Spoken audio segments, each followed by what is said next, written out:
Я приветствую вас, дорогие друзья, уважаемые гости и подписчики моего канала. Всем большое спасибо за то, что следите за прямыми эфирами и долгожданный гость на канале, о котором спрашивали.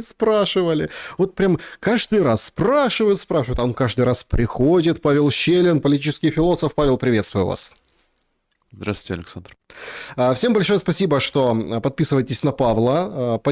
Как поддержать Павла? Информация, вся исходные данные в описании к этому видео. Это и телеграм-канал, и закрытый телеграм-канал, и Patreon, и, конечно же, YouTube-канал, поэтому присоединяйтесь. Не забудьте, пожалуйста, поставить лайк этому видео, этому прямому эфиру. Все вживую будем обсуждать как есть. Там свежие посты, публикации. Знаю, что Павел вот этот вот экстрим с информационной не шибко жалует и уважает, но все тут идет по какой-то канве, которую мы с Павлом, как, знаете, сам себя не похвалишь, никто не похвалит, но по которой мы вывели еще раньше. Причем я пытался то от одного края этой борозды, то в другой край этой борозды, но все равно все идет как бы по вот этой накатанной. Друзья, будем общаться с вами, поэтому, пожалуйста, оставляйте свои вопросы в сообществе YouTube, в закрытом клубе Telegram-канал Шелест. В чате трансляции пишите только в самом финале, перед сессией вопросов и ответов, потому что вопросы улетучиваются. А так общайтесь и голосуйте в нашем сегодняшнем эфире. Я нетипично хочу с вами сегодня начать разговор, потому что мы обычно там вот событийка, что-то произошло, конечно, будем обсуждать Иран, конечно, будем... Но я бы хотел вывести такой магистральный вопрос, который объединяет и Иран, и Украину, Америку объединяет сейчас как никогда. Вопрос прям дискуссионный и важный. Он у вас в чате, друзья, уже. Голосуйте. Считаете ли вы себя патриотом своего государства? Страны в плане государства. Я патриот своего государства. Считаете или нет? Варианты ответов. Да, я нахожусь внутри этого государства. Да, я за пределами. Нет, я внутри, и нет, я за пределами. Однозначный ответ да или нет, и, соответственно, вы сейчас в этом государстве или нет. Почему я так начинаю наш с вами сегодняшний диалог, нашу беседу, Павел? Потому что мне кажется, что за всей этой мишурой, за всем этим карколомным течением событий и обстоятельств мы правда переиначили слово «патриотизм». И как-то кричать там «я патриот» или «быть патриотом» приобретает совершенно разные оттенки ввиду того, что рушатся международные правила, рушится весь мир, и тема патриотизма тоже претерпевает существенных изменений. Как вы смотрите на эту историю вот со своей позиции политического философа? Что такое патриотизм своего государства сегодня? Ну, вот именно с позиции политического философа я бы поспорил с самой постановкой вопроса. Не по вашей вине, это распространенное заблуждение. На мой взгляд, категория патриотизма, то есть патриотизм — это любовь, да? То есть, если угодно, мне кажется, самое точное на русском языке образное определение патриотизма дал Александр Сергеевич Пушкин, ныне в Украине запрещенный: любовь к родному пепелищу, любовь к отеческим гробам. Животворящая святыня, земля была без них мертва, и как бесплодная пустыня, и как алтарь без божества. И вот патриотизм, вот эта любовь, она, конечно, принадлежит отечеству, если угодно. Вот это правильный ответ на этот вопрос. Дальше поэтому ответить на тот вопрос, который вы поставили, я бы не смог. Дальше можно задать вопрос о том, какое отношение находится государство к отечеству, вообще является ли эта связь всегда самоочевидной, является ли эта связь всегда непрерывной и так далее и тому подобное. Но вот здесь есть несколько вариантов. Первый вариант, на самом деле, чаще всего исторически происходит, он философски разделяется так. Отечество — это категория более высокого порядка, она категория интегральная, а государство — это такое, знаете, как вам объяснить, это каркас некий, да, который на определенном моменте истории вот этот исторический субъект так или иначе занимает. Его любить не нужно. Вот очень важно. Вот государству чувство любви вообще испытывать необходимо. Вот почему здесь вопрос, мне кажется, неуместен. С государством есть отношения служения, с государством есть отношения ну, исполнение его требований, даже элемент каких-то, ну, прежде всего, служение основной термин и параметр. Но вот любовь, вот эта эмоция, верность, это все принадлежит Отечеству, да, то есть вот применительно к государству мы идем к категории служения. И третий комментарий: здесь очень важно понимать, что действительно после модерна вот такое бывает, что вы принадлежите Отечеству одному, а живете в государстве другом. И вот это создает отдельную дополнительную коллизию. Но это разные ситуации. То есть одно дело, один случай, когда вот действительно есть некий исторический субъект с каким-никаким государством, и этому государству, каким бы несовершенным оно ни было, все равно оно себя от этого Отечества не отрывает, просто, возможно, оно исполняет его суть очень криво, да, допустим. Но это чаще всего, вот это вот, допустим, я бы сказал, российский кейс, американский кейс, вот это вот общение. А другой случай, это когда условно вера, культура, земля, язык, то есть все то, что относится к Отечеству, одно, а государство вообще как будто прилетело из другой области.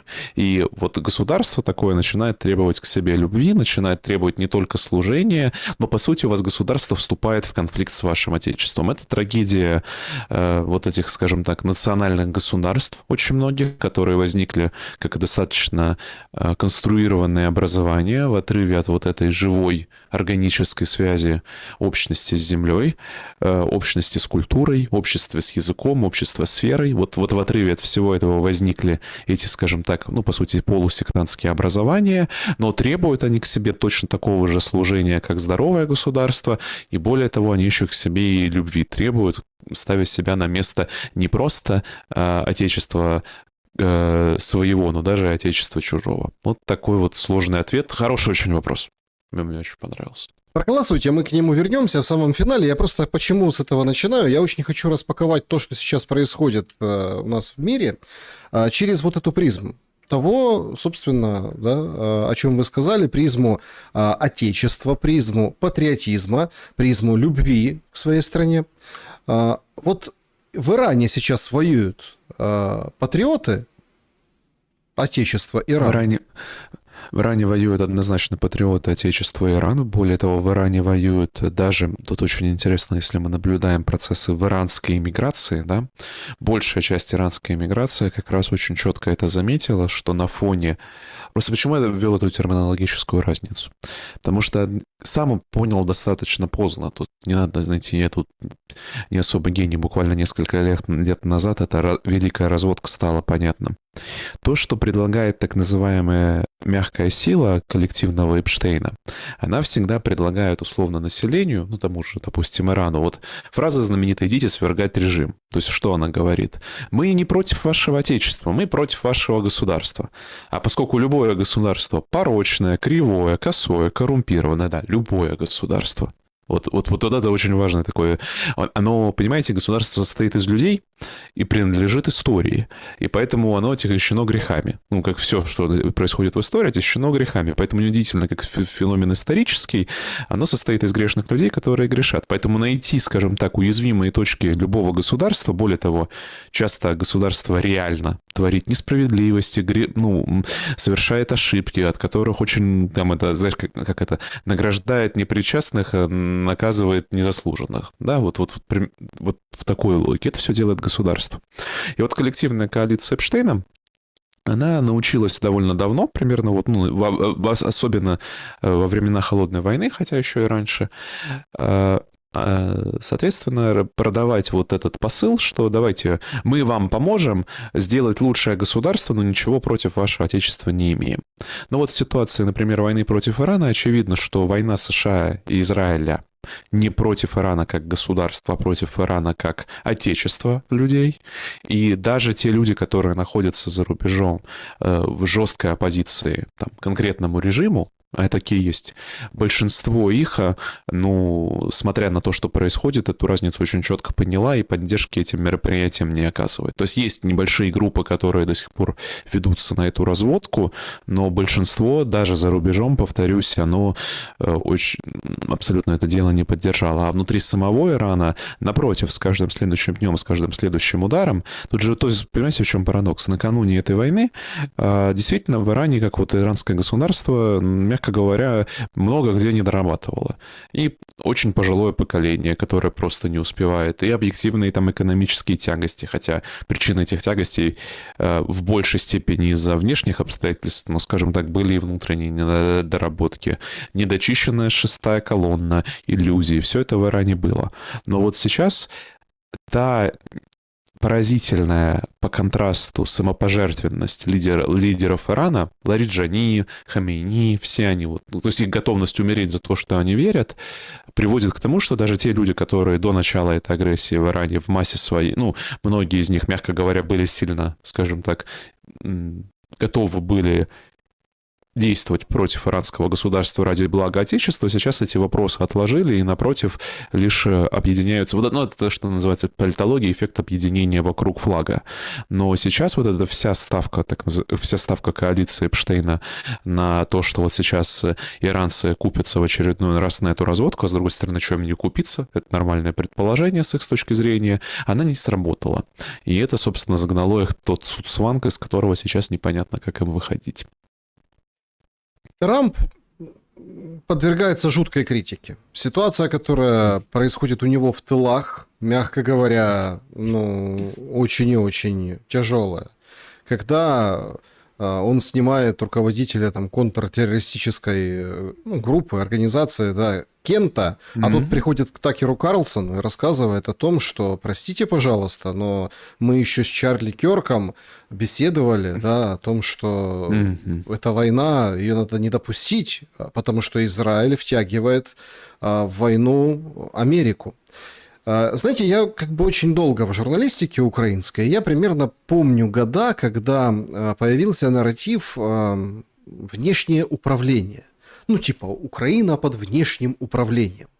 А мы сейчас наблюдаем, очень интересно, если посмотреть на все с позиции Кента, там, Оуэнс, Такера Карлсона, Кёрка, покинувшего этот мир. Такое, Получается, что Израиль сейчас осуществляет внешнее управление над США. Согласны вы с этим утверждением и умозаключением или нет? Частично. Этот тезис я рассказывал и у вас, по-моему, и в других эфирах, но напомину, не грех повторить, учитывая информационный контекст. Большинству населению Соединенных Штатов и элите Соединенных Штатов, тоже большей ее части, искренне на все, что происходит за пределами, скажем так, их штата, максимум там, допустим, их бизнес-интересов в каком-то конкретном регионе и так далее, даже соседей и так далее и тому подобное. Америка как население, включая значительную долю американской элиты, абсолютно безразлично относится к внешнему миру. Это первое базовое обстоятельство. Казалось бы, какая связь с вашим утверждением?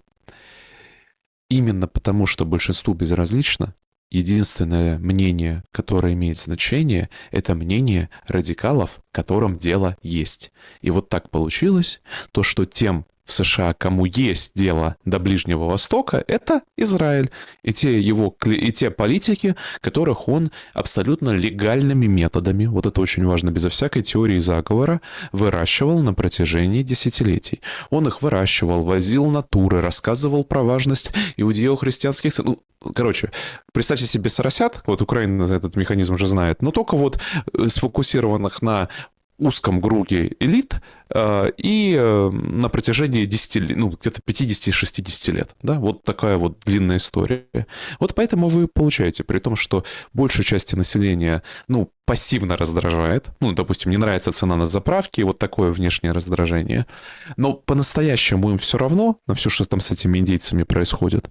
Вот единственное мнение и позиция тех людей, которые до недавнего времени определяли всю политику на Ближнем Востоке, были те, которые вот искренне верят в Третий храм, борьбу с антихристом на Ближнем Востоке. Вот этот весь теологический аргумент, что мы сейчас тут, соответственно, ускорим апокалипсис, призовем, как это, и придет Христос Баптистов, и вот сбудутся все наши пророчества. Либо же это те люди, которые искренне пребывают в позиции, там, которая формулировалась еще, скажем так, до этого, ну, вот еще при неотроцкистах, Лео Штраусом, то, что вот есть ось зла, и она должна быть уничтожена. То есть, допустим, это программа середины 2000-х, но люди-то остались те же в базе своей, другие-то ниоткуда-то не пришли. Вот у них был план уничтожить 8 режимов на Ближнем Востоке. Ливия, Сирия, Ливан, Иран. Иран должен был быть финальной точкой. И вот до поры до времени они честно работали по своим весьма открыто опубликованным программам. Вы можете все эти документы аналитического сообщества от Ренда до, я забыл, Heritage, по-моему. То есть это все обсуждается, это все вполне открыто и идет по этой программе. А потом все внезапно удивляются, откуда это произошло. А Израиль просто понимает это обстоятельство, он понимает эту особенность, как работают Соединенные Штаты, и используют США в своих интересах. То есть вы можете, конечно, сказать, что по вопросам Ближнего Востока, да, не все, а вот по вопросу Ближнего Востока, да, США выступает на данный момент геодроном государства Израиль.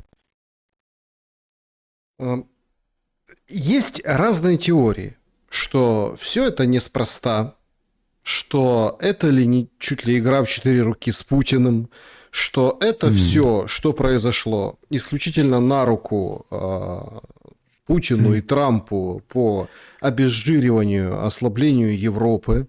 Удар нефтяной и энергетический удар получила именно Европа. Трамп таким образом, как бы он ее пытается перекроить. Вот эти даже потуги о том, что «Эй, европейцы, натовцы, а ну-ка давайте, все сюда, давайте свои самолетики, давайте своих солдатиков, давайте свои кораблики, будем вместе разбирать Иран», но никто почему-то не идет. Вопрос главный. Почему никто не идет? И второстепенный, но тоже очень интересный. А если Трамп просчитал, что никто не пойдет, может быть, Трамп уйдет из НАТО, например, как сегодня Экономист написал? Смотрите, тут вот очень много начинается слухов, люди пытаются рационализировать вещи в силу своей фантазии, вместо того, чтобы слушать, что люди говорят, и читать документы. Я вижу две реальные, скажем так, еще раз смотрим на операцию США против Ирана, там есть 3 пласта реально присутствующих мотиваций, желаний. Первое желание – это вот то самое израильское лобби, которое нравится вам, не нравится вам. У него вот свое представление о том, что государство Израиль должно быть уничтожено, мы должны построить великий Израиль. Весь кабинет Нетаньяху абсолютно открытые официальные заявления, какие люди приветствуют цели. Там вот есть конкретная карта этих территорий, и Иран является главным препятствием для реализации этого плана с их точки зрения, поэтому они должны его уничтожить. Они, соответственно, используя свои лоббистские структуры, используя свою разведывательную сеть, смогли убедить США втянуться в эту авантюру. Это с их точки зрения, не авантюру, в это боевое действие. Вторая, не менее искренняя группа, которая влияние в администрации Трампа не стоит недооценивать в силу личных особенностей господина Трампа, это вот протестантские баптисты-диспенсионалисты, да? Ну, то есть вот которые устроить апокалипсис на Ближнем Востоке, реки крови, третий храм, вот это эсхатологическое измерение политики. Вы над ним можно смеяться, кому-то не по большому уму, но это люди искренне действуют из этих побуждений. Почему это работает с господином Трампом? Потому что у господина Трампа бездонное эго, и, как вы понимаете, человек, которого никто не ограничивает, кроме самого себя, то есть с синдромом Бога, как вы понимаете, писики из Буратино, дурака не нужен нож, ему недорого соврешь, и делай с ним что хочешь. Ну вот, расскажи Трампу, какой он мессия, он тебе и не такую бумажку подмахнет, да? Особенно, судя по всему, как я вот смотрел выступление, по-моему, господина Диссона, был аналитик, он говорил о том, что на чем сыграли в том очень сильно вот эти кланы, они рассказали господину Трампу, что на покушениями на него стоял Иран. Угу. То есть провели Личняк медийную такой, кампанию. да, вот провели медийную кампанию, учитывая, что Трамп очень специфическое потребление информации, там условно смотрит он только Fox News, то есть проплатили там условно нескольким спикерам на Fox News несколько раз продвигать эти версии. Вроде бы, ну, то есть это создало у него личную, скажем так, правдоподобную картину, почему Иран хочет меня убить, значит, надо, ну, вот, убить первым, вот его такая правдоподобная реакция.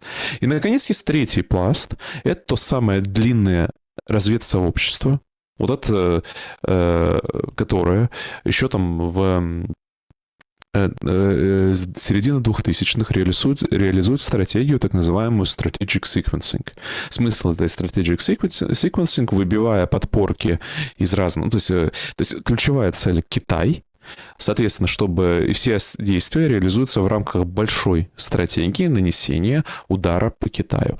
А с этой точки зрения Россия — промежуточный этап, там другие события на Ближнем Востоке тоже промежуточный этап, и вот война против Ирана тоже ложится для них в эту стратегию, потому что кто больше всего страдает от вот перекрытия Ормузского пролива и вот этого экономического кризиса, больше всего от него пострадает, собственно, Китай и Южная Корея. На длинной дистанции это вот азиатские рынки больше всего пострадают, потому что основные потребители нефти из этого региона были, собственно говоря, китайцы. Да? И вот вам, получается, соответственно, сошлись три желания. Вот вам три реальные линии, которых уже более чем достаточно, чтобы создать очень противоречивую систему посылов, мотиваций, характера действий, стратегической коммуникации с населением. Но вот это есть. А вот это то, что у Трампа в голове пятимерные шахматы, которые он лично там играет, вот это все, простите, от лукавого. Тут и так ситуация достаточно сложная, а главное, то на длинной дистанции, что мы увидим, вот эти три линии будут иметь действительно последствия, о которых можно, конечно, поговорить дальше. Ну вот пока так я отвечу. А вот можно... это реально то, что происходит. А можно эти три линии свести, ну не в сторону, понятно, что это о другом, а в сторону темы последствий для украинской войны, войны на Ближнем Востоке. И что гораздо меньше. И что каждая из них, собственно, какое влияние окажет. Потому что, простите, но как бы тут одни говорят, что у Трампа в рукаве Куба, ну, аналитики говорят, что вот если там долго мучиться, там получится чего, не получится. С Кубы что-нибудь получится. А Куба раз такая и будет вишенкой на торте, и вот тебе маленькая победоносная война, и все забудут про такую малопонятную войну в Иране. Другие говорят, что это мир в Украине. Сразу, опа, переломил через колено. Вот уже о переговорах начинают говорить, которые после паузы возобновляются. И вот, пожалуйста, ты снова на белом коне. А про Иран как бы, ну, потом поговорим. Не получится, во-первых, потому что любые переговоры — это танец, который танцуют двое. Понимаете? Чтобы вот это, даже если мы предположим то, что вы перечислили истинно, хотя я не согласен, об этом скажу дальше, то чтобы этот план сработал, вам нужно, чтобы Иран на это согласился. А если вы внимательно читаете иранскую СМИ, иранских аналитиков, то те требования, которые Иран выставил перед США, они невыполнимы. А без них Иран не собирается заканчивать. Поэтому это будет, скорее всего, длительный конфликт, в котором Иран будет бомбить Израиль, бомбить американские базы, это будет держать пролив закрытым, это катастрофа для американской внешней политики, из которой выхода нет. Медийных операций по отвлечению не получится. Куба, даже если предположить, что Куба получится, Куба Ормузский пролив не откроет. Понимаете, вы рассуждаете исключительно в логике медийщика сейчас. Это нормально. Но вот как раз ввязавшись в эту авантюру, Трамп-то в чем его для него вызов? Он оказался в очень реальной ситуации. Он и так уже 3 недели исключительно заклинания произносит в Твиттере, надеюсь, что они изменят ситуацию на Земле. Не меняют. Вот поэтому давайте просто перед тем, как перейти к другим темам, вот это зафиксируем. События в Иране, разумеется, оказывают множество скажем так, последствий, которые стороны не намеревались, а последствия есть, да, и, скажем так, влияние на ситуацию в Европе, и влияние на, скажем так, потенциальные переговоры по Украине. Но На мой взгляд, не стоит это переоценивать. Я остаюсь при мнении, что конфликт в Украине напрямую с конфликтом по Ирану не связан. Объясню, на чем это стоит. Потому что Украина сейчас держится не на том оружии, которое тратится в Иране. То есть в самом страшном сценарии Украина остается без ПВО, да? Допустим. Вообще никакого ПВО в Украине не будет. Но вот у вас сейчас в Иране нет никакого ПВО, по сути. Ну или оно минимальное. Ничего. Реально измениться ситуация в Украине сможет только после исчерпания украинского мобилизационного ресурса, простите, и после качественного изменения российской армии, когда она будет либо в состоянии, либо сочтет нужным, тут уже нам неизвестно, совершать массовые прорывы с захватом крупных городов уровня Сумы, Харьков, Одесса, вот такого рода. До тех пор для тех людей, которые находятся во власти в Украине, нет ни одного резона эту войну заканчивать. Для них это личные смерти равносильно. Они, честно говоря, с падением-то городов не будут это делать, но без падения городов вообще смысла нет. Они успешные контрнаступы проводят. Вы не слышали? Вам же тут рассказывали о том, что сейчас уже опять назад до Сибири пойдем, плюс ведут успешную, с их точки зрения, беспилотную войну. То есть нет причин этого делать. А вот цена завершения войны для них очень конкретная. Личная смерть. Знаете, это очень неприятная история. Вот тем более, что вот на что Иран повлиял, все, табу нет. Можно убивать лидеров спокойно снова. Все это заметили, все это поняли. Дальше вопрос, когда, где и как это, скажем так, даст свои плоды. Я бы на месте Орбана волновался сильно. Я бы на месте Фица поволновался сильно. Тоже, кстати, кандидата на скоропостижную кончину. Это же джин в обе стороны работает. Так, а кто их убьет? Подождите. Тут же вопрос не то, что там, а кто? Вопрос сторона, которая открыта и убьет лидера. Неизвестный дрон. Какой-то радикал. Сошедший с ума человек. Ах, какая жалость. А у нас так получилось, но, к сожалению, вы же не выделили денег, у нас нет достаточных средств на поддержание системы реабилитации военных с ПТСРом. Сорвался с катушки человек, он еще при задержании погиб. Ой, какая жалость. Я вам просто объясняю то, что вот этот джин вышел. А по Украине все тоже крутится, обсуждают, будут деньги, не будут деньги. Я вам страшную вещь скажу. Даже если у Украины вообще денег не будет, и вообще ПВО не будет, это никаким образом не повлияет на окончание войны. Нет, это повлияет тем, что будет как в анекдоте. Ты будешь меньше пить, папа, нет, сынок, ты будешь меньше есть. Да, будет больше еще страданий среди населения, живущего на этой бедной земле. Да, будет огромное, скажем так, еще падение, обнищание и прочее, но это не остановит войну. То есть, если ваш вопрос именно про остановку войны, он именно в этом. А возвращаясь к Трампу, почему Трамп не может закончить войну? Потому что позиция России, точно так же, как позиция Ирана, находится в философском регистре, который американский политикум в принципе не может ответить. Заметьте, сейчас и Иран, и Россия выдвигают один и тот же тезис. Мы не поддержим никакое перемирие. Мы только за мирное решение этого вопроса. И список этого мирного решения. У США нет ни желания, ни возможностей, ни интересов заключать мир. Потому что любой мир разрушит всю архитектуру, которую они уже выстраивали 70 лет и получали с его пользой. Я вам просто перечислю требования Ирана. Я не знаю, озвучивали у вас их в аудитории, это важно понимать. Но по требованию Ирану, мало того, что там выход баз с региона, мало того, что там выплата репараций Ирану со стороны США, я уже на это прям посмотрю, мало того, что это безусловное снятие всех санкций, мало того, что это еще согласие на всю иранскую ядерную программу, так это еще и, простите, ни много ни мало, по сути, смещение всех режимов на Ближнем Востоке арабских монархий. Они прямо говорят о том, что больше мы не потерпим, чтобы нас окружали соседи, которые предоставляют свою территорию, свои режимы для поддержки государства Израиль, которое прямо ставит своей целью атаки по нам. И мы будем продолжать боевые действия до тех пор, пока мы не достигнем мирного решения, которое нас устраивает. С Россией то же самое.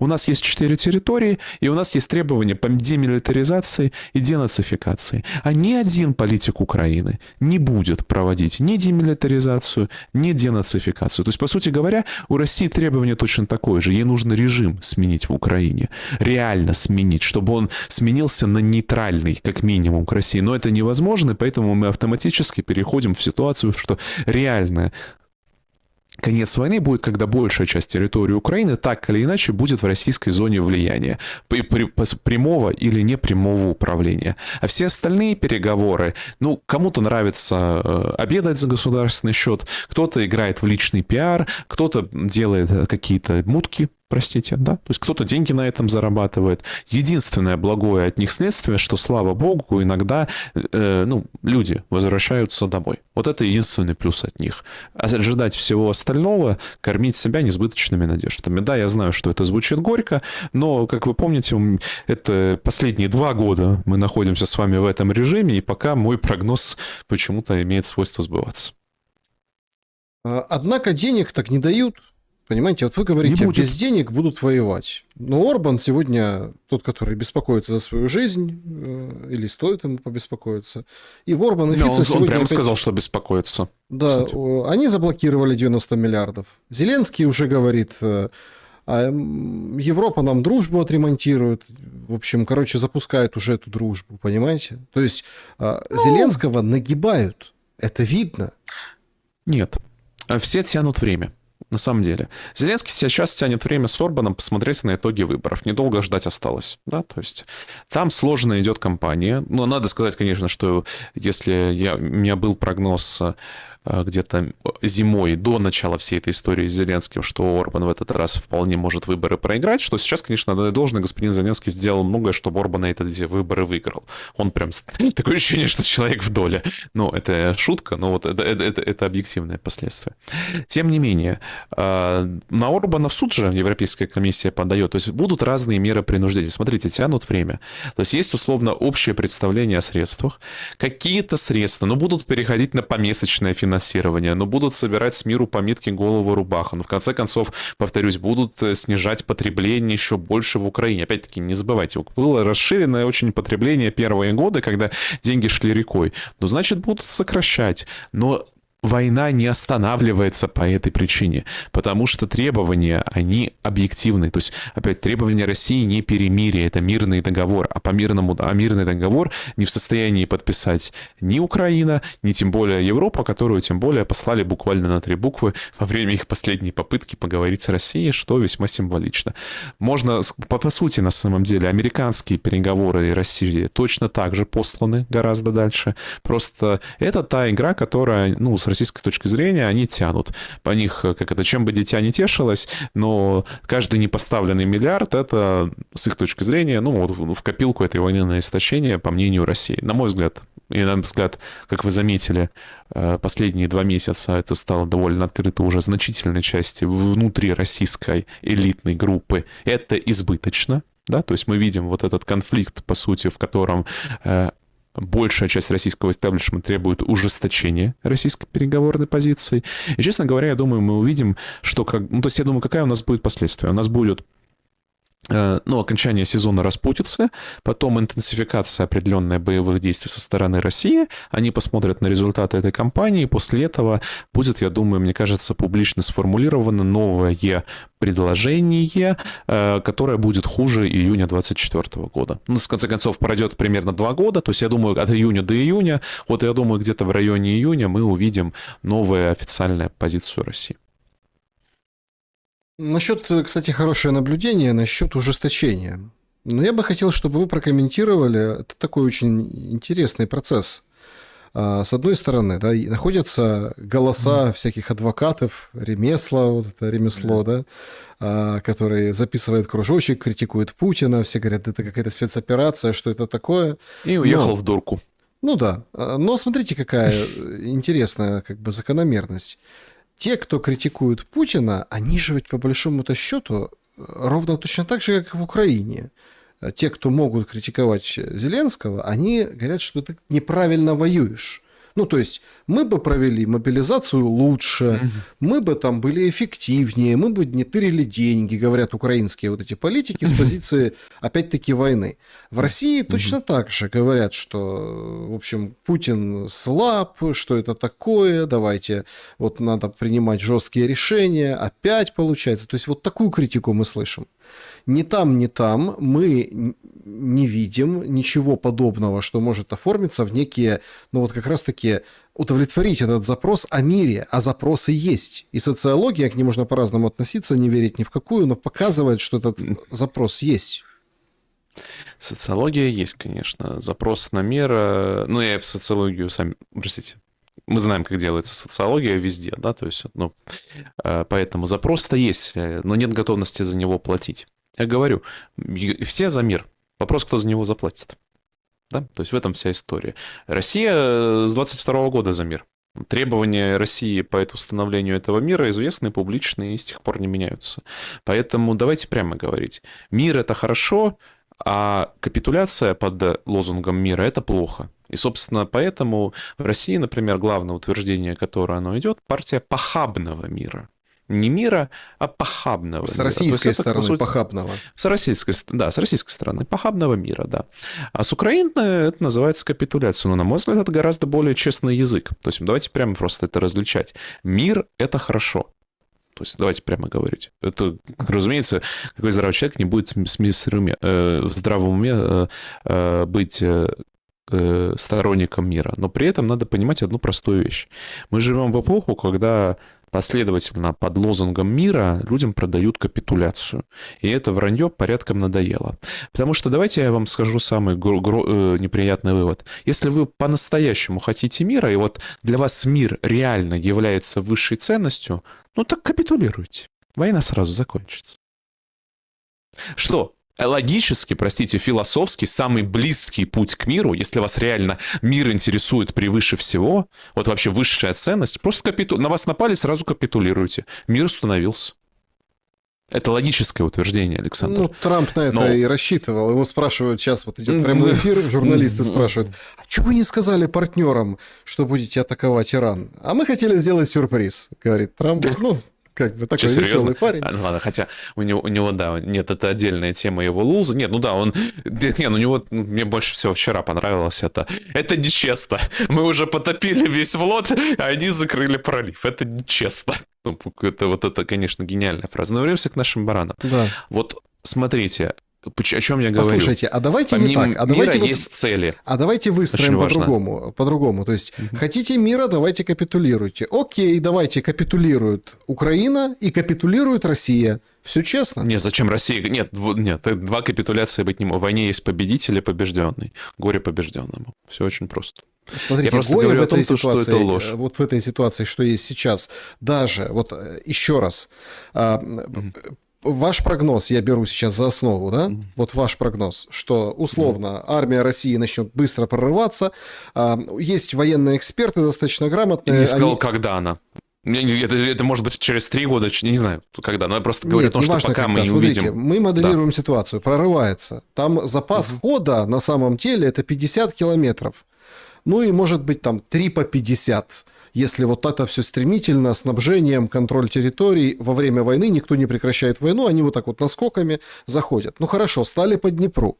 Но то, что останется Украиной, это все равно будет Украиной. И все равно в России будут раздаваться голоса и скажут так, елки-палки, что это такое? Ну, нет, смотрите, все очень просто. Дронами. Нет. Они атакуют. Ну, значит, война продолжится, пока в Украине не останется людей, способных бить дронами. Если войну остановить, например, ну, там, по Днепру, скажут, что получится, у нас капитулирует и Украина, да, и Россия, понимаете? Нет, смотрите, вы очень правильно подняли тезис, Александр. То, что вы впервые сказали о качественных вещах. Россия не может остановить войну, пока территория Украины является для нее потенциальной угрозой. И это трагедия для России, вот очень важно, с точки зрения российского руководства. Они очень этого не хотели. Они искренне думали, что там сейчас придут какие-нибудь адекватные, и они с этими адекватными договорятся, и территория Украины угрозы не будет. Но вот жизнь и упорство украинского, скажем так, политикума показывает, что единственный способ добиться, чтобы с территории Украины не летали дроны, и, соответственно, не было этой угрозы, вот установить прямой или непрямой контроль над этой территорией. Другого варианта у них просто нет сейчас, к сожалению. Для них же. Это вот, понимаете, это очень большая трагедия. Они вначале искренне этого не хотели. Это вот война рождает свою собственную логику. Но фундаментальная цель у них не менялась. У них все мыслится в языке безопасности. Они и в хороших смыслах это мыслят, и в глупых смыслах это мыслят. Но это всегда язык безопасности. Условно, почему Telegram запрещают? Потому что это как в условиях войны иметь сетку, через которую происходит вербовка людей, чтобы они потом осуществляли теракты, в том числе через украинские спецслужбы, с точки зрения государства это небезопасно. И ты не объяснишь ему, что есть там другие параметры, есть медиа-среда, с этим можно работать по-другому. Но мысль так, безопасно, небезопасно. Вот сейчас вопрос очень простой. Может ли хоть какая-то власть на Украине искренне гарантировать, что она обеспечит отсутствие угрозы со своей территории России? Нет такой. И не будет. Даже вся украинская оппозиция говорит о том, как мы сейчас будем, так сказать, вооружаться во время перемирия с поддержкой там всех своих партнеров, станем стальным дикообразом, и потом мы угу-гу. Вот пока вот это в головах не сломается, а, к сожалению, на мой взгляд, оно сломаться может только в условиях капитуляции. Вот и все. Ну, оно, понимаете, вот вы говорите, я понимаю почему, потому что в головах не сломается. Оно же может сломаться ресурсно. Мы увидим, если либо добивать ресурса, но понимаете, добивать ресурсы, ресурсно это сейчас очень тяжело. К сожалению, сейчас мы находимся в историческую эпоху, когда средства поражения вновь стали очень дешевыми, да? Условно говоря, эти ракеты и дроны можно собирать очень бюджетно, назовем да так, особенно если у тебя не перекрытая граница, и, условно говоря, какие бы экономические кризисы не были, поставить, допустим, 100 ракет, каких-нибудь там дроновых, пусть кривеньких, вот как у Ирана были, через западную границу всегда будет можно. И полетят они и ударят по какому-нибудь химзаводу. То есть тут, к сожалению, вопрос находится в очень тупике. В этом-то и трагедия. То есть давайте мы вернемся. Мы же находимся очень уже год-полтора в этой ситуации, когда говорят они все мир, а мира нет. Потому что все от мала до велика врут народу моему. То есть просто правду-то никто не говорит, потому что все играют в переговоры, все говорят о мире, хотя имеют в виду перемирие. Все говорят о договоре, хотя имеют в виду обман. Вот эта вся система, она и не позволяет им договориться. Просто доверия-то нету, элементарно. Вот сейчас, вот представьте, вернемся от наших широт к Ирану. У вас есть Иран. У него контрагент, так называемые господа Уитков и Кушнер, тоже сторонники лица коалиции Эпштейна, они их 2 раза во время переговоров кинули. За последние года убили переговорные группы. Вы как, простите, собираетесь с этими людьми договариваться? Сколько раз украинская делегация не выполняла ничего о том, что она договорилась? Вы сами в курсе. Всегда. То есть ни одного. Как вы в таких условиях будете полагаться на... Вот просто иранские эксперты теперь уже прямым открытым текстом говорят, ничего, бумажка не стоит ничего. Только реальные изменения на земле. Вот это будут гарантии нашей безопасности. В России думают так же, но пока играют игру. А что за элемент этой игры, что американцы приехали к Лукашенко, очередной они объявили обмен политзаключенными на послабление санкций? А в чем тогда смысл вообще этих санкций, которые сейчас на данном этапе, Америка же ослабляет? Нет, смотрите, это отдельно, это уже 3-я линия, это отдельная игра господина Лукашенко, которому очень важно быть тоже... мы с вами говорили, что господин Лукашенко очень похож на господина Трампа, они в этом плане очень хорошо понимают друг друга, и вот господину Лукашенко искренне нравятся запонки, кепочки, вот эти все вещи, которые он дарит, вот эти членства, он же побежал, вот, правда, сейчас пришлось отпетлять, а так хотелось в этот Совет мира, а так он уже почти туда забежал, то есть ему нужно подчеркивать свою значимость, да, то есть поэтому это все, вот это, вот здесь как раз ваша медийная история, ваша медийная чуйка очень хорошо эту историю чувствует. Это медийная история, которую разыгрывает господин Лукашенко. Американцы пытаются пользоваться его слабостью, как они думают, для давления на Россию. В реальности никакого ресурса давления на Россию со стороны Лукашенко нет. Но это вот такая медиа-игра, которая происходит на, соответственно, северном, ну, к северу от Украины. Эта медиа-игра, она не российская, это вот личные инициативы вот батьки. Он искренне думает, что через эти, соответственно, статусы он там незалежность свою версию приобретет и свою версию видности приобретет. Ну, оно не получится, но оно пока России не мешает, пока с ее точки зрения от этого негативных последствий нет, поэтому она в каком-то смысле смотрит на это спустя рукава. Очень интересно, что если Зеленского дожмут, а судя по всему, по состоянию на момент нашего разговора сейчас, по тем новостям, которые идут, дожмут, потому что ситуация вокруг Ирана и Ормузского пролива, она уже опрокинула ценники на энергоресурсы, это все видят и понимают, то в Европе появятся свои еврошейхи, потому что качать нефть придется со стороны Российской Федерации. Но Путин говорит, а мы уйдем. С одной стороны, говорит, мы уйдем. А с другой стороны, говорит, да, ну, пожалуйста, контракты по старым ценам, давайте. Возможности только нет. И вот сейчас ищут возможности. Не-не-не, там нет. Там, Александр, там была история не про старые цены. Позиция Путина – долгосрочные, надежные партнеры. Европейцы не являются надежными долгосрочными партнерами. Вообще, заметьте, это отдельно меня очень, простите, веселит. Вообще, европейская риторика, даже так называемых оппозиционеров, нам нужна назад дешевая российская... Кто вам сказал, что она будет дешевой? Кто вообще сказал, что она дешевой будет? С чего она дешевой должна быть? Россия будет поставлять нефть по своим ценам, со своим премиумом, ничего, все, не будет в Европе ничего дешевого. Это вообще, похороните уже эту старушку, перестаньте ее бить. Все, поезд ушел. Не будет там промышленности, не будет там стандартов жизни, не будет там.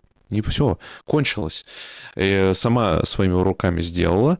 И российская позиция... Поймите, в нынешних условиях спрос на российскую нефть, он как бы вот на Востоке будут готовы спокойно платить этот премиум и все, что нужно будет сделать. Вообще сама та установка, что вот сейчас мы, знаете, с барского плеча, так и быть, соизволим вам, русским, продавать к нам снова ваши энергоносители по дешевым ценам, она, конечно, стоит на вот этом барелевском саде, это поразительная какая-то хуцпа. Поэтому Путин, поймите, я это говорю в других эфирах, у Путина византийская манера общения. Он дипломат старой школы, это имеет негативные последствия, что его, кроме него и, возможно, еще пары-тройки аналитиков в мире, уже мало кто понимает. И не говорю о том, что это там ваш покорный слуга, есть и другие, скажем так, тоже люди, тот же Меркурий из Дуранда, но вот у него, по сути, вот эта позиция, это вот как бы так сказать «нет», чтобы не сказать «нет», и очень деликатно послать на 3 буквы, но не послать на 3 буквы. Вот когда вы говорите европейским лидерам только, по сути, только отсоединив экономику от политики, мы восстановим вам поставки этих энергоносителей. То есть это значит, что Европа должна отказаться от всей программы милитаризации, поменять все стратегические планы на войну с Россией, отказаться... А то что, понимаете, эти разговоры о том, что мы сейчас будем российскую нефть качать, происходят параллельно, тогда еще мы Балтийское море закроем. Вот они вот сейчас в Европе хотят одновременно закрыть Балтийское море и так и быть с барского плеча разрешить получать российскую нефть. Нет, так не будет. Российская нефть пойдет в обмен на политические изменения в Европе качественного порядка, которые невозможны. Украину примут в Европу, что ли? Нет. Почему Украину в Европу как приз. примут? Но тоже видите, как рассматривают, как приз. Мы у Нет, вас там... России не нужна Украина в Европе. Не будет никакой Украины в Европе. Успокойтесь. Почему? Не против же был Путин. Сам об этом говорил. Был давно. Время, много воды утекло, ситуация изменилась. Европа была экономическим блоком. Сейчас это военный блок. Все очень просто. Россия против НАТО не потому, что оно надо, а потому что это военный блок.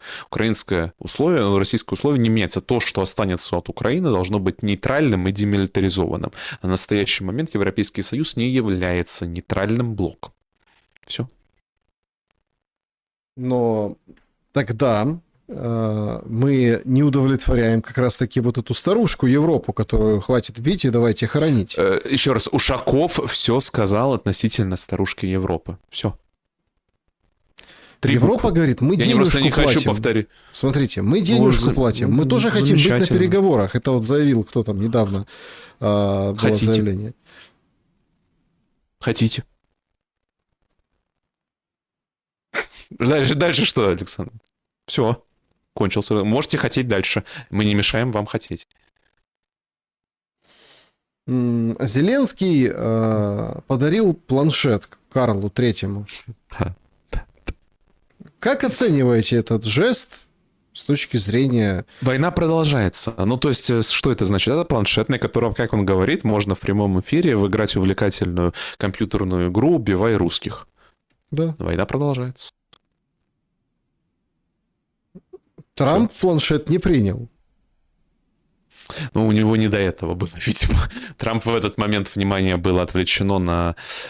И ему сейчас есть чем заняться. Он разговаривает с президентами, которые об этом не в курсе, с американскими. Ну, у него переговоры постоянные, видимо, в своей голове. Ну, занят человек, поэтому... Да, он только что вот говорит, к нему приехала премьер-министр Японии, он говорит, общается с прессой, говорит, мы открываем Ормузский пролив из вежливости, нам нефть оттуда не идет, мы вообще ни при чем, мы просто хотим... Он очень такой, я обиделся, да, так это да, не очень-то сильно и хотелось, да. Нет, это, если смотреть просто выступление Трампа за последние 3 недели, сейчас на эту тему очень американские комики, конечно, снимают там сотни, ну, еще миллионы просмотров, ну, просто в течение там 3 дней исключающие высказывания, то есть Трамп спорит с Трампом, то есть это война, это не война, это сколько это война, это операция, это не операция, это иранский народ или это не иранский народ, это пролив или это не пролив, нам нужна помощь, нет, мы обиделись, что нет, нам не нужна помощь, мы сильнейшая армия мира, это никто не может, на следующий день,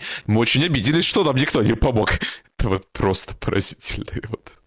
В общем, человеку не до планшета. То есть, давайте так, из медиа-истории, да, то, что вы чувствуете, разумеется, на фоне Ормузского пролива Украина уходит в тень. Это может быть лично неприятно господину Зеленскому, неприятно тем медийщикам, которые с этого кормятся, но на остановку войны это не сыграет роли. Может ли ситуация внутри Украины спроецировать перемены в руководстве страны, ну и, соответственно, остановку войны? Что я имею в виду? Сейчас идет политический кризис. Вот эти депутаты, на которых там, ну, хоть ходят, все плюют. Ну, подумаешь, там депутаты, одни под уголовками, другие вообще не пойми кто, третьи пытаются убежать, их держат. Они не шибко рьяно голосуют за все то, что надо. Целая миссия МВФ приехала ровно для того, чтобы их вразумить и поговорить с этими депутатами. А Зеленский говорит, не хочешь голосовать, шуруй на фронт. Типа новых наберем. Потом это исправляли, это некрасиво прозвучало, но тем не менее. Ситуация внутри, наверное, вот что должно побудить к каким-то отчаянным переменам. И по этому случаю тут же Медведев написал очень интересный пост. Говорит, Гитлер не мог быть участником переговоров, потому что он был Гитлер. И именно поэтому акт о безоговорочной капитуляции Германии подписали глава немецкого военного командования Кейтель, да, Штуб и адмирал Фидебург. Любой здравый российский политик, как любой русский человек, понимает, что как только он подаст руку этой особи, это он про Зеленского, он навсегда перестанет быть рукопожатным лицом. Почему пишу сейчас об этом? Чтобы развеять иллюзия всех, кто связывает возможность урегулирования конфликта с этой, ну, он говорит, тварью, да, ну, это ж его, кстати, в пока еще не закрытом телеграме его публикация.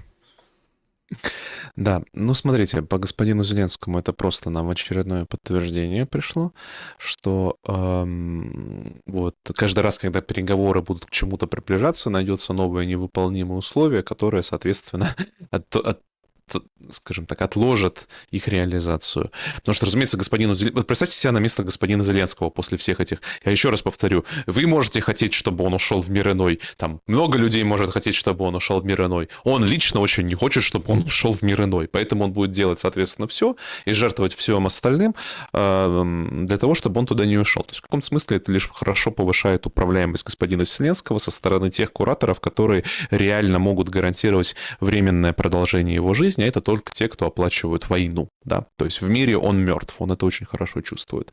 Вернусь к вашему первоначальному вопросу, могут ли в Украине произойти перемены в высшем руководстве, которые приведут там к остановке войны? Мой ответ на первый вопрос – да, на второй вопрос – нет. То есть может ли произойти смена, там, попытка внутреннего переворота Зеленского на Буданова или там Зеленского на Залужного или еще на кого-то? Это может быть, это вполне может произойти. Маловероятно, допустим, тем не менее, возможность не нулевая. Но мое утверждение, что любой, кто придет на место Зеленского, не будет в состоянии подписывать капитуляцию. Еще раз мы упираемся в ту историю. Да, то есть, почему? Смотрите, пост Медведева, да, то есть еще раз, что с Гитлером капитуляцию мы не могли подписывать, мы подписывали капитуляцию, и там в списке 3 немецких фамилий. Тут два ингредиента: Гитлер и капитуляция. То есть первый, повторюсь, может смениться Зеленский, то есть Гитлер не на Гитлера, Зеленский не на Зеленского, и с ним можно будет это подписать, но предмет подписания не изменится с перемирия на мир. Почему это невозможно? Ну, потому что, простите, я не лох. Вы себе представляете Буданова, Залужного, Зеленского, себе в голову стреляющуюся? То есть вы опять предполагаете, за каким-то украинским националистом, который тут... А других политиков сейчас в Украине нет. Даже все ваши собеседники из оппозиции такие же украинские националисты, которые говорят о том, мы европейцы, русский мир параша, вообще мы не... Вот это вся, вот это весь классический дискурс, и вообще мы ничего с ними общего не хотим, мы будем строить своего стального дикообраза, как Израиль. Заметьте, даже так называемые продвинутые украинские политики, оппозиционные, они что говорят? Украина должна занять нейтральную позицию и стать Израилем. Ну вот, смотря на Иран, как вы думаете, вам очень хочется Израиля в соседа иметь? Вот поэтому. А это, я повторюсь, предел украинского мечтания, нейтральный вооруженный дикообраз типа Израиля. Еще раз. На данный момент, а всех тех политиков, которые бы прямо сказали то, что отечество наше общее русское, земля наша земля общая русская, вера наша общая православная, вот таких политиков физически в Украине нет. К сожалению, те, кто были, либо умерли, либо были убиты. Вот и все. Получается, ну смотрите, от вашей уверенности, что внутри Украины никто не будет способен подписать мир, веет, с одной стороны, безысходностью, с другой стороны, Павел, ну так могут на Западе дать приказ поставить человека, который все, что надо, подпишет. Все, что надо Западу. Ну, тут смотрите, да. То есть вы хотите сказать, что Запад должен отказаться от Украины как прокси-геодрона по сдерживанию России? Зачем Западу это делать? Они этот геодрон выращивали 100 лет.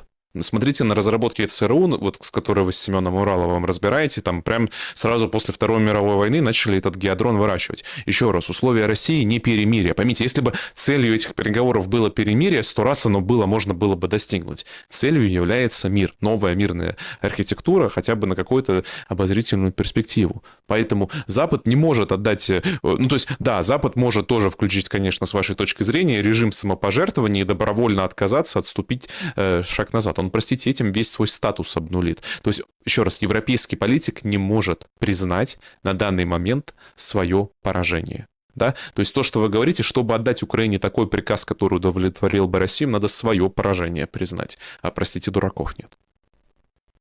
Ну, мы же только что описали состояние, например, той же Британии и тех же монархий. Вот смотрите, монархии Персидского залива лютуют сейчас, ну, пишет пресса. Так нет, не лютуют, ничего не поняли. Ровно идеальный пример, идеальная параллель. Буквально вчера катарский монарх, что он сказал? Мы будем укреплять сотрудничество с Израилем.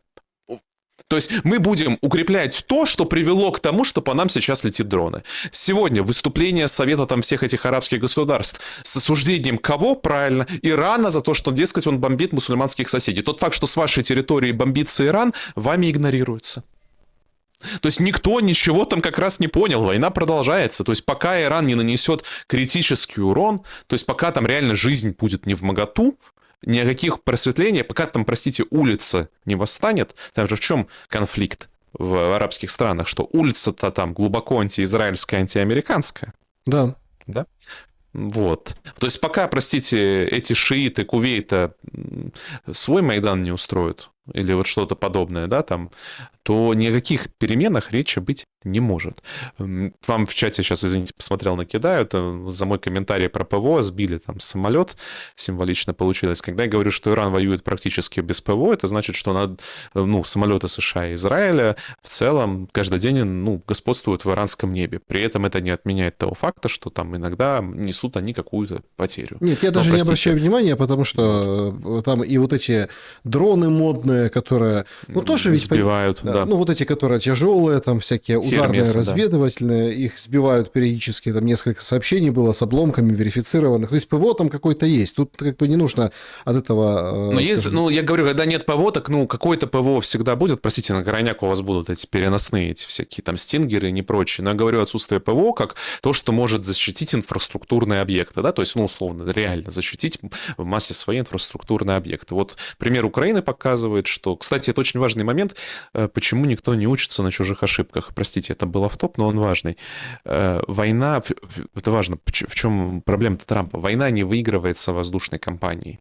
То есть Россия, если бы война выигрывалась воздушной компанией за 4 года, тот урон ракетными ударами, который понесла Украина, должен был бы привести к ее, простите говоря, смене, скажем так, позиции. Но не приводит, потому что в реальности война выигрывается сапогом солдата, да? Вот этим пехотным сапогом солдата. А здесь, как вы уже понимаете, как вы знаете, проблема в том, что у США пока еще нет желания, это может быть есть, с возможностями сложные, риски слишком большие влезать в сухопутную операцию. А так мы переходим в сценарий вот этой бесконечной бомбежки, и на этом фоне у Ирана устойчивость, наверное, больше. То есть, ему терять меньше. Он своими дронами действительно весь залив и ракетами может разнести и Израиль. Но возвращаясь к вашему тезису, то есть вы говорите, вот пример монархии залива и вот наших европейских монархов. Идеальный пример. Вот когда монархии залива начнут осуждать Израиль и начнут требовать вывода американских баз, вот тогда, возможно, мы будем говорить о каких-то переговорах. Вот когда европейские монархии начнут осуждать США, требовать вывода американских баз, осуждать режим Зеленского и требовать украинского нейтралитета и демилитаризации, вот тогда моя оценка вероятности успешных переговоров изменится. Но мы на пути к этому, потому что европейские монархии противостоят Трампу. Это прям жесткая заруба. К этому разговору. Противостоят Трампу, никто ему перед ним колено никто не преклоняет. Не преклоняет, но это внутривидовая борьба. Они с ним противостоят, потому что, с их точки зрения, он плохо, так сказать, реализует гегемонию Запада, как я вижу. Вот примерно так. Павел. Да. Банально кончиться украинцы могут? Могут. Но не скоро. Не знаю. То есть, короткий ответ, не знаю. Вот здесь ответ с папочками. То есть, это те самые страшные, реальные, они нарисованные таблицы Excel-овские Генштаба, мобилизационный ресурс, реальные потери, доля восстановления, возврат мобилизации, плюс с поправкой на современный характер боя, который, позволяет там часто, условно, 100 человеком удерживать, 10 километров фронта, что пораньше было бы невозможно. То есть, процесс тот же, но со всеми этими поправками, которые мы не знаем. Но опять, единственное, почему мы судим публично, отловка рабов, отловка боевых холопов только усиливается, значит, проблемы есть. То есть, проблемы есть. Но пока эти проблемы не такие, чтобы фронт был пустым. То есть, вот когда эти проблемы станут такими, что физически некому будет сидеть в первой линии, тогда, возможно, что-то изменится. Есть один из депутатов Российской Федерации, Российской Думы, я думаю, вы тоже, может, попадалось вам это видео, где он там у блогера дает интервью о том, что терминаторов отправили в Украину. Послушайте, но ведь это же совершенно абсолютно новый, мы сейчас на пороге вот этого нового качества войны.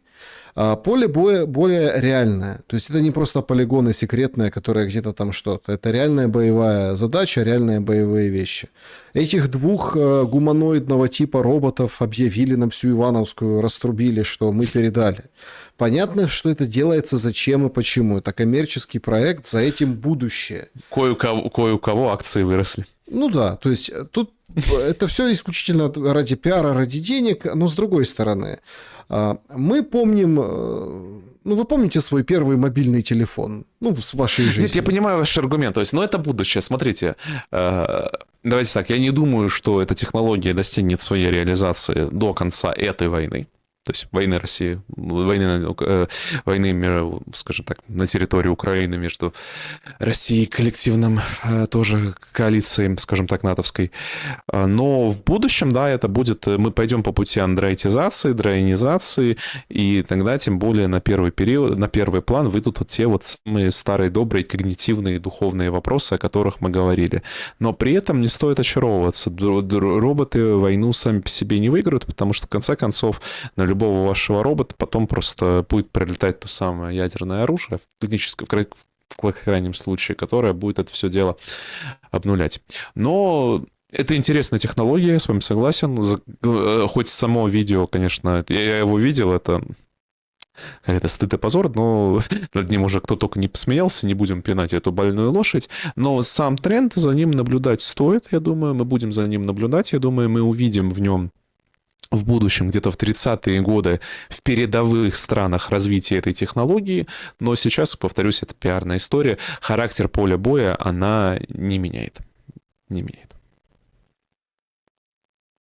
Многие задают вопрос, и я вам тоже его хочу задать, и потом перейти к вопросам людей, о том, а что делать, ну, условно, после войны людям, которые были в ТЦК, и их семьям, людям, которые там не вернулись с войны, и вообще как разруливать вот эту историю с ужасным противостоянием изнутри и, ну, тем, куда загнала фактически украинская власть, вот общество украинское. И, на мой взгляд, никак. Ну вот смотрите, то есть и для меня очень серьезный показатель был, когда всякие мемчики рисовали по поводу Телеграма и Макса в России. И там вот это вот тоже использовался как бус, ну, как художественный символ, что типа пользователя запихивают в бус под брендом Мах, да, насильно, да, вот таким образом. То есть бусики вот эти стали символом какого-то насилия. Как переживет, ну, скажем так, как эпоха переживет вот это явление, бусификация?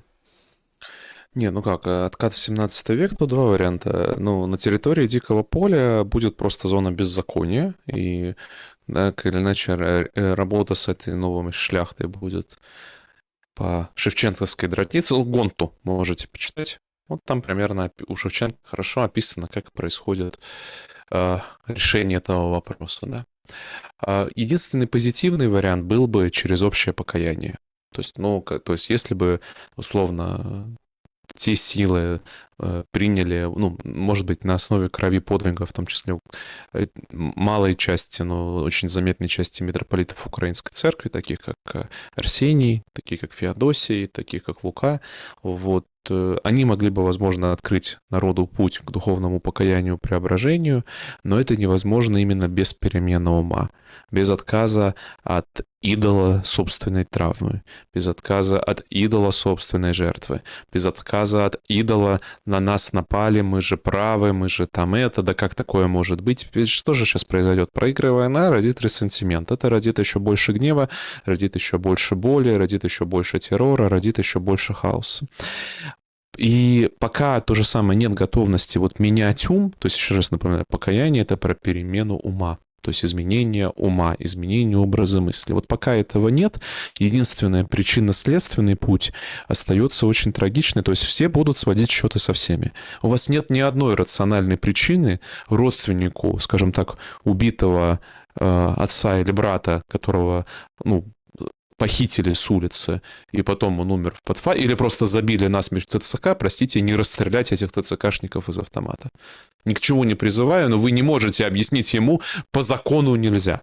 Да? То есть, ну, смешно в Украине к этому апеллировать. Единственная причина, почему он может от этого отказаться, это, ну, сверхрационально. Это там покаяние у одного священника, приход к общей чаше, там не знаю, совместное искупление в рамках работы на кладбище и так далее и тому подобное. То есть такого рода феномены. А почему не стало, вот смотрите, это тоже очень интересная мысль, а почему армия не стала вот этим двигателем справедливости. Армия имеется в виду действующая, имеется в виду воинская честь, воинские какие-то, не знаю, офицерская честь. Потому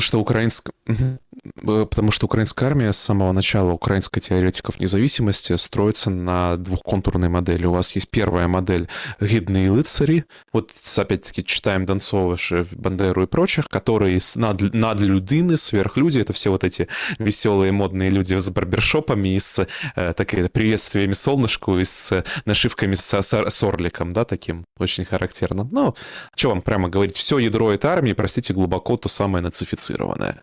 Там вся нацистская эстетика является полностью приемлемой и оправданной. И так называемое, то, что называлось в 17 веке казачья лава, или вот такая боевая масса этих боевых холопов, которых за людей никто не считают, бывшие посланные свинопасы и гречкосеи, их в 17 веке отправляли под польские пушки и пищали, чтоб поляки порох потратили.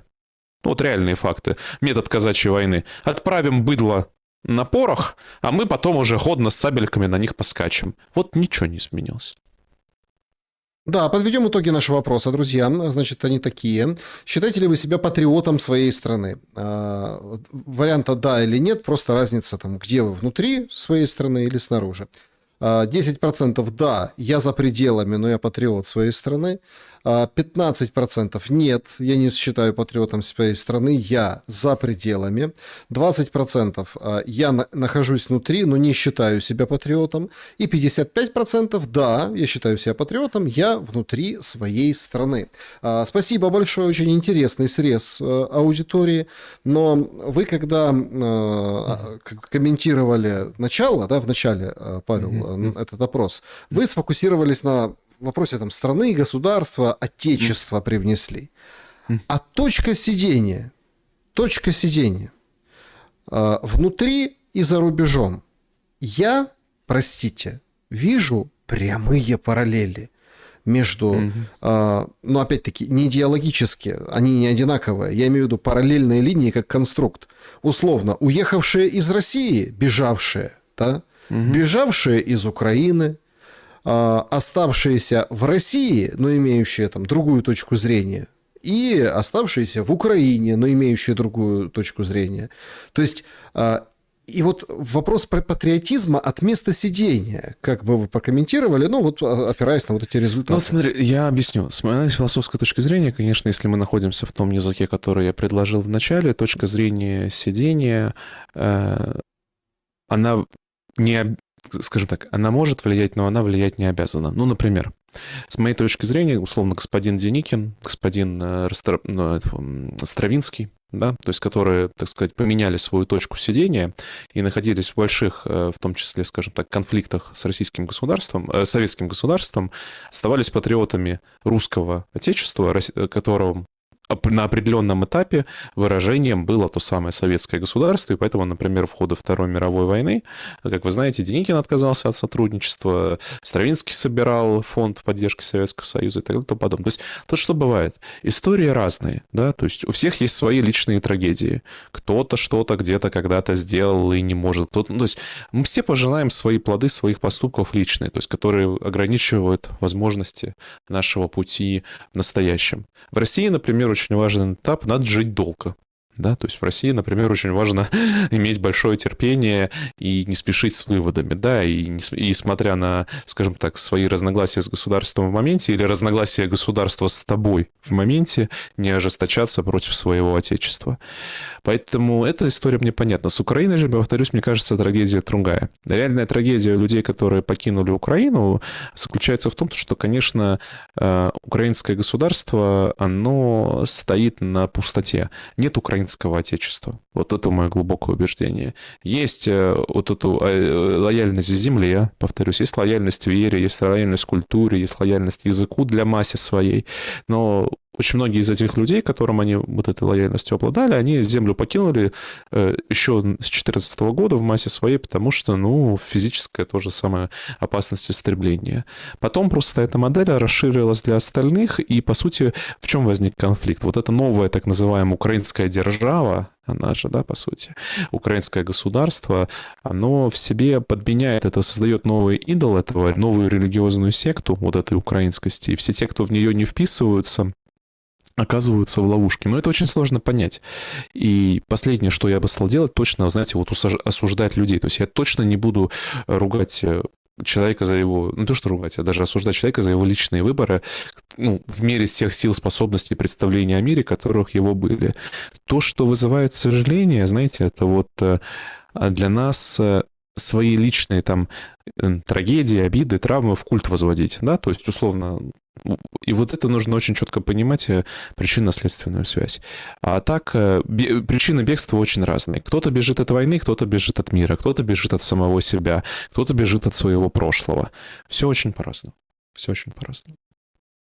Да, интересно, есть над чем задуматься. Друзья, напишите, ну просто я почему, да, опять привязываясь к информационной вот этой всей истории, в Украине сейчас же как говорят, а тем, кто уехал, давать голосовать возможность, не давать. А если ты ухилянт, голосовать можешь или не можешь? А если ты там раньше уехал, а если позже? А если ты там уехал и женщина? А если ты уехал или не мужчина? А если ты мужчиной стал в эти 5 лет? Да, ну, то есть 18 тебе стукнуло, ты уже взрослый человек, или там 21. Ну, то есть, понимаете, то есть начинается вот это вот копошение, разбор. У меня на самом деле, вот почему вот я кручусь с вами вокруг этого темы патриотизма, и с одной стороны, и с другой. Да, я понимаю. Потому что тут ведь очень важный момент, понимаете? Как получается у россиян, что там условно и какой-нибудь бурят, и какой-нибудь там, я не знаю, лезгин, и какой-нибудь дагестанец, и какой-нибудь там, я не знаю, из Святки, да, и откуда он все равно русский. Ну, то есть есть общее, есть он русский, а украинец из Харьковской области не такой, а оттуда не эдакий, а тут ты ухилянт, а тут ты еще кто-то, а тут ты коллаборант, а тут ты... Меня поразило сегодня, ну, мы с вами обсуждали периодически, помните, такая Марьяна Безуглая есть, депутат, ну, очень такая специфическая. Оказывается, у нее госизмена. Расследование идет, все дела, понимаете? А тут, наоборот, идет саморазрушение изнутри, то есть выталкивание, выпихивание вчера кланявшихся украинскую мову размовлявших, понимаете, щирых патриотов, разрывавших на груди вышиванку, объявляют госизменником, понимаете? Ну, это мы с вами обсуждали еще давно. У вас впервые, по-моему, я сказал, что вот это, как это, украинская, конечно, ну, секта украинскости, она же гностическая, поэтому в ней в конце должен остаться только один. Каждый раз отсекая, так сказать. Ну, то есть, когда расправились со всеми ватниками, надо, значит, будет расправляться внутри себя, что мы сейчас и наблюдаем. Будут выяснять, кто больший патриот. Да. Или у кого только правильное понимание патриотизма. А комментарий я хочу дать все-таки важный, смысловой, потому что вы тут сливаете... соединяете несколько тем, которые на самом деле стоит разделить. Может быть, потом сделаем эфир. Вот вы упомянули, кому голосовать. Это вообще большой вопрос, действительно, кому голосовать, за что голосовать, где голосовать. Все это зависит от того, где мы голосуем, вообще какое устройство власти в Отечестве, где она принадлежит и где она реально там, скажем так, находится. Я, например, как спойлер, вы сами знаете, я-то, в принципе, исхожу из позиции, то, что голосование является не правом, а ответственностью, да, и, по сути говоря, голосование, способность влиять на политические решения является привилегией. Поэтому серьезный, мне нормально, да, скажем так, система в государстве, когда, допустим, политическое право дается только в случае принятия политической ответственности. Мы же с вами это много раз обсуждали, что одна из главных разводок, что у тебя как бы есть право голосовать, но которое все равно ни на что не влияет, но про свои ответственности ты не помнишь. А так я очень много людей, допустим, вот если так представиться, допустим, в обмен на свободу освобождения от воинской обязанности отказаться от права голосовать. Вот удивитесь, например, в рамках этого мысленного эксперимента, сколько людей в России и в Украине, например, официально да не нужна нам ваша эта демократия, Да. особенно среди мужского пола. Да. Ну, и среди женского тоже. То есть голосовали только, например, после службы в армии. Это очень часто в политеологической, теоретической, фантастической литературе рассматривается. То есть не все, что это произносится, является глупым. Но это все зависит от того, а какие у нас вообще представления о мире, о целях, о задачах государства, как оно вообще устроено,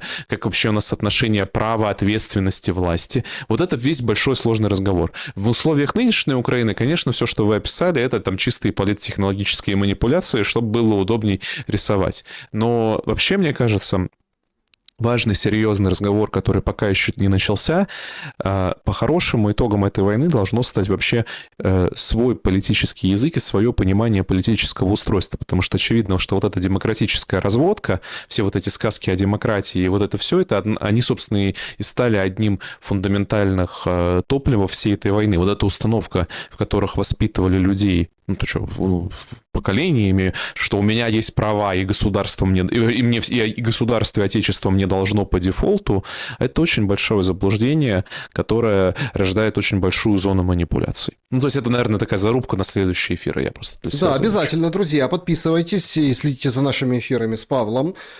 Все соцсети Павла в описании к этому видео. Также переходим к вашим вопросам. Их предостаточно, и спасибо большое, что их оставляете. Начнем с клуба зрителей. Уважаемый Павел Александрович, нет ли у вас впечатления, что политический истеблишмент США, хоть и имеет еще форму в виде привычных демократов и респов, но по сути уже представлен условно двухпартийной системой в виде произраильского и промусульманского лобби? Ну, это перебор, прямо скажу, перебор.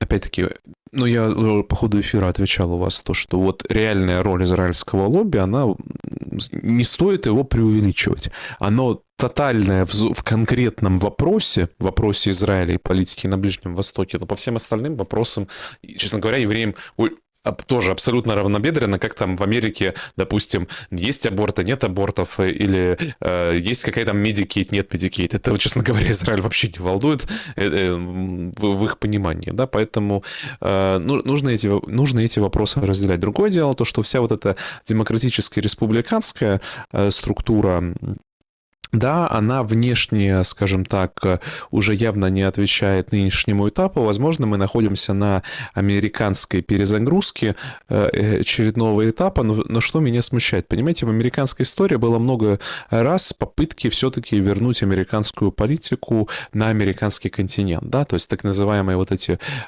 третьи партии. Ни разу им не удалось зацепиться в американской истории. Но сейчас мы видим на публичном дискурсе и среди демократов, и среди республиканцев больше имен, таких как вот, ну, перечислили Такер, Олсен, и другие, это, наверное, известные, других вам мало что скажут, которые, по сути, пытаются вот продвигать эту тему, надо вот, ну, американского изоляционизма, ну, развивать традицию Бьюкенена, кому известно. Ну, пока посмотрим, что будет к 28 году. Пока, честно говоря, я думаю, как бы сколько бы люди не плевались на вот этих демократов и республиканцев, а партии пока останутся. Это, к сожалению, устройство американской системы, там просто практически невозможно появиться третьей силе. Ну, это же страна юристов еще, надо четко понимать. Да. Там не дадут так просто это сделать. Нет, вы зря. Нет, на самом деле, здесь очень важно.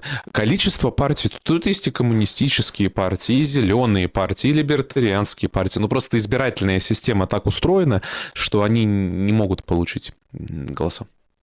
Так, сообщество YouTube, Алекс спрашивает. Уважаемый Павел, помогите решить философскую проблему. Как появляются великие государственные лидеры? Формируется ли сначала общество, а потом из его рядов выходят великие? Или же сначала появляется великий, а потом, который формирует общество? И второй вопрос. Как во времена постмодерна отличить подлинного лидера от фальшивого? Ну, на второй вопрос ответить проще. У кого слова с делами не расходятся? Кто за слова отвечает? Да. Очень простой критерий. По нему очень мало кто к чему соответствует. Это вот, да. Ну, вот как есть. А на первый вопрос я являюсь сторонником, что это результат синергии или сотрудничества. То есть это подобно тому, смотрите, вот в Ветхом Завете книга «Исход», приход Моисея. Там как написано? И, ну, краткая история, в общем, сидит еврейский народ в Египте, страдает, много мучается и молится Богу, и вот рано или поздно, там фраза вопль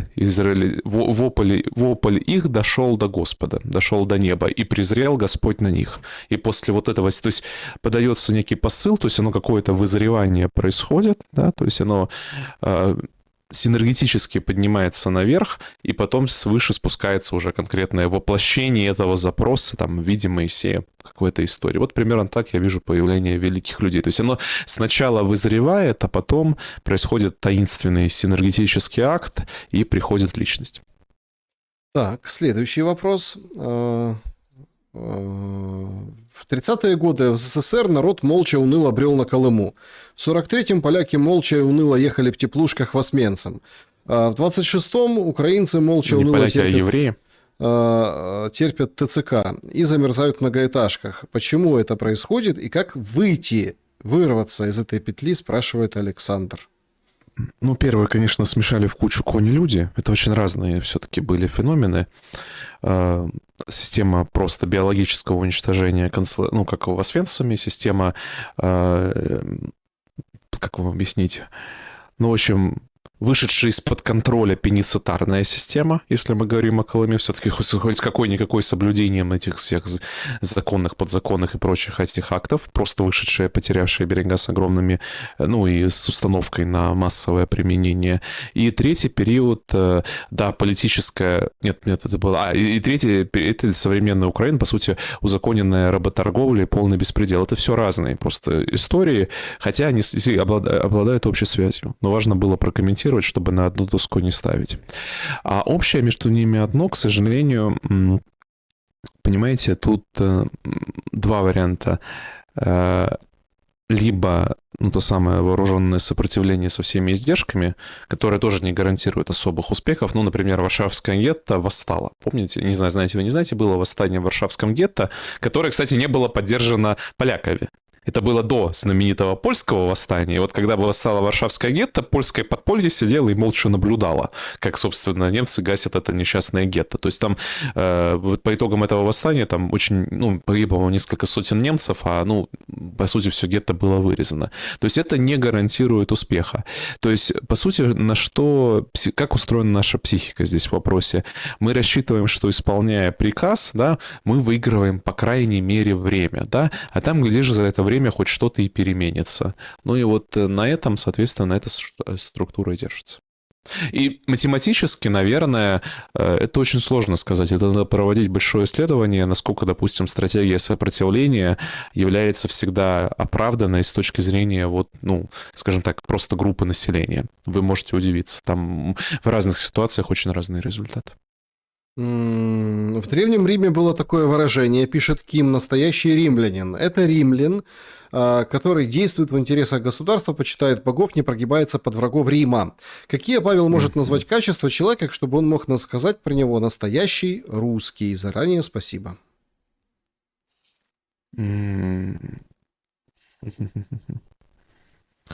Мне кажется, первое из Лермонтова, да, то есть это вот если смотреть про отношения государства и отечества, то это вот, помните, из Бородино, как это полковник наш рожден был хватом, слуга царю, отец солдатом, дожали его сражен Булатом, он спит в земле сырой. Вот что-то вот из этой области, то есть это способность к служению. Русский человек все-таки, когда он, по мере взросления осознает необходимость и способность к служению, но при этом он воспринимает эту способность к служению не как рабство, очень важно, а как именно смирение. То есть русский человек служит как смиряющийся царь, а не как покорный раб. Вот это очень часто про русского человека не понимают. Это наследие православной культуры, то, что наследие веры во Христа воскреса, то есть приоритет вот этого правды, правдоискательства, конечно, да, вот это вот даже у вас осталось у господина Багрова, в чем сила, сила в правде, вот это однозначно русское качество, но вот это царское начало, то есть на самом деле вот тот термин, которым я могу сказать, назвать сегодняшнюю свою политическую идеальную политическую позицию, на мой взгляд, она отражает очень много русского мироощущений, это анархический монархист. Звучит как противоречие, а вот для русского человека оно вполне самоочевидно. То есть это анархический, потому что то есть бесконечная ценность на самом деле в глубине каждой личности, то есть вот это царское начало каждой личности, но при этом монархист, потому что именно как цари, они вот логика самодержавия, нужно вынесение всего политического контура, как исторического креста, смирение перед вот этой властью, потому что иначе, анархия разрушает саму себя. И вот в этом странном танце напряжения, которое иногда удается, иногда нет, и живет русский человек, продолжая искать правды на этой земле. Сложный человек, не самый простой, ничего не могу сказать, очень парадоксальный. Да, да. Значит, интересно ваше мнение. Вот сейчас пишет пользователь, в Грузии хоронят, в общем, проходит прощание с новоприставленным католикосом, и количество пришедших попрощаться Пряхом, да. исчисляется сотнями тысяч. Когда придет время почить российскому или украинскому предстоятелям, будет такое же количество или меньше, или больше? И вообще, это количество пришедших является маркером служения Богу, церкви и пастве? В общем смысле мы не знаем. Многие святые умерли, вообще мы их имен не знаем, неведением, да, то есть у Бога они все известны, поэтому отвечать на вопрос, сколько придет, точно не могу. А если мы говорим про грузинского патриарха, то вот конкретно в этой истории вот эта людская река, конечно, является знаком той роли, которую он сыграл для Грузии. Во многом именно благодаря ему Грузия смогла не упасть вот в эту, окончательно не упасть в украинскую ловушку, которую, скажем так, ее подбивали активно. Именно благодаря патриарху вся эта радужное безумие было остановлено в Грузии. Именно он же стал ни много ни мало крестным отцом 50 тысяч детей. Да, то есть каждый третий ребенок, рожденный в Грузии, он становился его крестным отцом. И роль вообще патриарха в том, что сейчас Грузия каким-то образом имеет шансы пропетлять в этом огромном пожаре и на духовном уровне, и на политическом, ее нельзя никак не преуменьшить. И то, что мы видим, это вот, наверное, знак не божественного, а людского замечания вот этой его роли. Я молчу то, что он был еще, автор церковной музыки, и в целом, патриарх очень уважительный, конечно, грузинская. Сейчас в Грузии будет сложно найти того же, можно только помолиться, чтобы Святой Дух послал им достойного преемника. Да, спасибо большое, что помните наши разговоры и следите за ним. Вот Анна пишет, Павел, вспоминаю наш с вами разговор, вспоминает зрительница, и тогда Павел сказал, что по золотым визам, чтобы люди ехали массово в США, надо, чтобы Евразия пылала от войн. А так вот посмотришь сейчас, что происходит, все так и происходит от дня. Вполне возможно, что кто-то на этом дополнительный гешефт сделает, типа принцев. Но тут же проблема, понимаете? Капиталы ж надо еще перевести. И тут как это, вплата за вход, там, для условного шейха же. Это же сейчас очень интересно с этим всем заливом. Помните, сколько народу повыводило деньги в Дубаи? А теперь как-то выводить сложно. Да? То есть вот это все очень сложно. То есть все сейчас вот это будут пытаться еще торговать иллюзией, что вот у нас безопасно, но реально, кстати, безопасно будет прежде очень далеко. Вот для всей вот этой эпштейновской элиты, конечно, там они отвели себе заповедник, и это даже не США, это Австралия с Новой Зеландией, это они вот туда собрались, как я понимаю, основной переезд. А вот монархам залива постричь, то есть сначала, как я понимаю, будет несколько этапов. Сначала монархи залива постригут всех, так сказать, вот тех, кто вложился в Дубай, а потом уже, когда окончательно шииты придут забирать свое, будут стричь монархов залива туда, куда они будут бежать. Я примерно так это вижу. Угу. Да, действительно. Тут интересуются в чате про 30-летние войны. Когда же... Да. Начинается, когда заканчивается, уточняют у вас этот период. О, господи, это у нас это так прям адекватно. Давайте так, активная фаза началась где-то, наверное, уже в 2004 году. Так вот прям в нашем регионе, вот если смотреть, в нашем регионе. То есть, наверное, где-то к 34-му закончится. 34-му, ага. Ну, говорю, если брать по нашему региону. То есть, понимаете, это же, оно же, как бы они же будут накладываться, да, то есть там будет какой-то пик для всех, но я думаю, ну, то есть я думаю, мы где-то на половине. Нет, мы уже больше половины прошли, я думаю, если серьезно. То есть, потому что, ну, сами посмотрите, вот если просто смотреть на наше вот это пространство, как раз расширение НАТО было в 2004 году, Майдан был в 2004 году, по сути, открытое начало, 2008 первые такие проявления, потом 2014, ну, с 22-го идет активная фаза, поэтому имеем надежду, что, глядишь, к 34-му оно как-то переродится у нас. Вопрос Павлу. 3 искусственно созданные государства США, Израиль, Украина мутят воду во всем мире, бросая вызов тысячелетним цивилизациям. Если угомонить эту троицу, мир настанет? Нет. Потому что мир не может настать до тех пор, пока люди молятся разным богам и не имеют возможности доверять друг другу, пока мы грешны. То есть пророк Исаия четко сказал: нет мира нечестивым.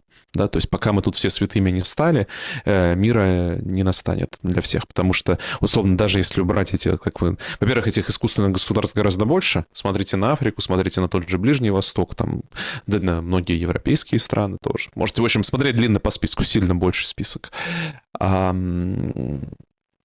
Вот.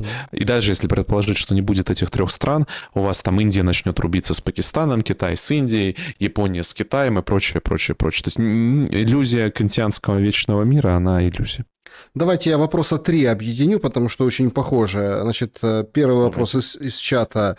Почему в СССР религия и церковь были не в почете, а люди и общество были добрее, жили дружнее, чем сейчас, когда церквей попов выше крыши и религии людям голову бьют нон-стопом? Такой этот вопрос. Просто они очень перекликаются. Например, вас спрашивают: скажите, пожалуйста, если православие такая всеобъединяющая и всепредсказавшая религия, то почему не лидирует по количеству верующих даже среди христиан, да? Ну, в общем, вот в таком духе. Из Одессы, из Одессы тоже похожий вопрос, да. Ну, ответ на второй гораздо просто. Это истина, это не конкурс популярности. Поэтому, условно говоря, вам нужна же свобода воли, чтобы выбрать. Ну, скажем так, самый популярный контент на YouTube, вообще самый популярный контент в интернете порнографический.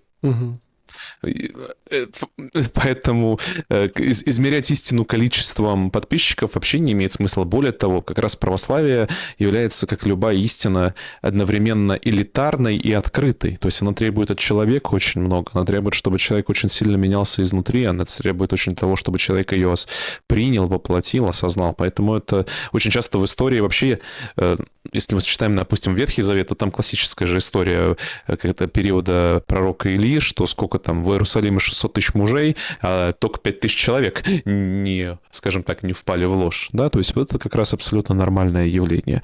А про СССР, почему в СССР религию преследовали? Ну, потому что там был конкурирующий культ, там была другая религия под названием коммунизм, и, соответственно, коммунизм гасил своих конкурентов. Это было религиозное, скажем так, движение, и он не мог его потерпеть.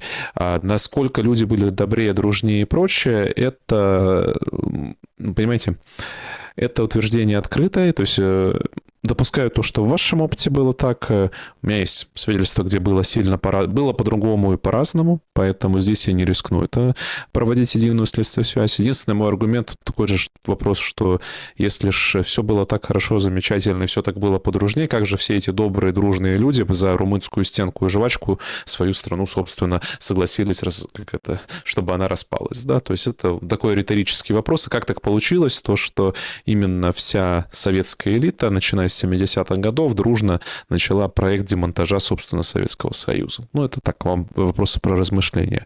А третий был комментарий, что сейчас пичкают. Я не вижу, что пичкают. Я как раз много общаюсь со священниками. Простите, основной контент и в интернете, и на государственных СМИ как был порнографический западным в широком смысле, так и остался. Они иногда местами идет попытки в какую-то симуляцию, но на практике не особо сильно находим, как были в модернистской вот этой парадигме, так и остались. Единственное, что на фоне войны, то, что мне рассказывают, допустим, и то, что я вижу сам молодого поколения, то есть в числе молодежи, причем именно мужского пола, в церквях стало сильно больше, и в этом есть какое-то промыслительное начало, как мне кажется. Интересно. Значит, из Одессы вопрос для вас тоже в эту копилку, и его закроем, нашу сегодняшнюю сессию вопросов и ответов. Друзья, пожалуйста, подписывайтесь на Павла Щелина, он с какой-то периодичностью практикует подобное. Ну, как это? Практики у него на канале проходят. То есть вопросы, ответы. Это всегда очень приятно, это всегда здорово. Поэтому переходите в телеграм-каналы тоже. В общем, спасибо большое, что становитесь ближе к нам непосредственно, да, и на другие ресурсы подписывайтесь. И проверьте, подписаны ли на этот, где сейчас смотрите наше видео. Значит, из Одессы Павел. Вас очень уважаю, Василий пишет. Религиозные проповеди, патриотизм. Вы любите свою родину, Россию, несмотря на то, что живете в Америке. Это видно. Ну и, конечно, вас интересно слушать. Вопрос. Скажите, пожалуйста, а не опасно там, за большой лужей, продвигать вот такие нарративы, а именно русофильство, миссионерство нашей православной веры? И если не опасно в Америке иметь такую публичную позицию, то получается, что за океаном все-таки со свободой слова таки все в порядке. По-одесски спрашивает Василий. Спасибо. Смотрите, отлично, Василий, первый момент. У меня положение очень интересное. За океаном меня, честно говоря, мало кто знает. Поэтому я настолько мелкая вошь за океаном, что меня как бы и нет. Вот если бы я был уровня там Карлсона Такера или вот, ну, скажем так, если бы я был хоть сколько заметной величиной для местной западной аудитории, то, наверное, на ваш вопрос я бы мог бы ответить по-другому. Но поскольку я реально настолько мелкая, скажем так, насекомое, я, скажем так, прохожу под радаром этих систем, им как бы искренне не знают о моем существовании. Насчет проповеди православия. За океаном ведется много проповеди православия, но на самом деле отношение к ней такое пограничное, настороженное, и вообще, я бы сказал, прилетает часто. То есть там тут очень тонкий баланс, и многие, скажем так, проповедники православия, некоторые из них самые популярные, маргинализируются, а, скажем так, давление со стороны уже, если мы говорим официальных секретных органов, на, скажем так, церковных иерархов не сильно меньше. Ну, то есть они пытаются, но какие-то, надо признать, да, пока еще какие-то церковные свободы соблюдаются, хотя, повторюсь, просто феномен масштаба, да, все-таки православие в Америке быстро растущее, но пока очень небольшое, скажем так, относительно небольшое религиозное объединение. Тем не менее, если вы будете читать отношение к православию из-за океана на основе официальных документов, всяких там Рэндов, Heritage и прочих доктринальных вещей, они прямо говорят, что русская православная церковь, идеи Катехона, идеи русского мира, вообще русское православие — это главная стратегическая угроза для них, потому что именно это обеспечивает стратегическую устойчивость России, ее культурного кода, и это не дает им привести Россию к цивилизационному миру, так что как бог даст. А что там еще было про меня? Ну нет, вроде вот все. Да, все. Друзья, всем большое спасибо, что посмотрели этот эфир. Павел, я, как всегда, благодарен за время и мысли. Вам спасибо. Друзья, берегите себя. Всем добра и света, несмотря ни на что. Увидимся. До свидания.